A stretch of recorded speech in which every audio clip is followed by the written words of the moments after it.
যখন আপনার স্বজন কারো বুকে ব্যথা হয় হাসপাতালে ক্লিনিকে নিয়ে যান, তখন ওখানে গিয়ে একটা ইসিজি করে এবং এই ইসিজিটি দেখার পর ডাক্তার সাহেব হঠাৎ করে মুখ তুলে তাকিয়ে আপনার কাছে বলবে যে আগের কোনো ইসিজি আছে। এই কোশ্চেনটি কিন্তু অনেক কার্ডিওলজিস্ট কি রুগীকে করতে দেখবেন। এর কারণ কি জানুন?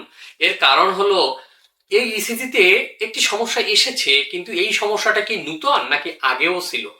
যদি তার এটা আগে আরো 2 বছর 3 বছর আগে থেকে এরকম সমস্যা থাকে, তাহলে আজকের যে এই ইসিজিটি এটি বড় কোনো প্রবলেম হবে না। কিন্তু এটি যদি নূতন হয়ে থাকে, আগে যদি এই সমস্যা না থাকে, তাহলে কিন্তু এটা হার্ট অ্যাটাকের মতো মারাত্মক কোনো কন্ডিশনও হতে পারে।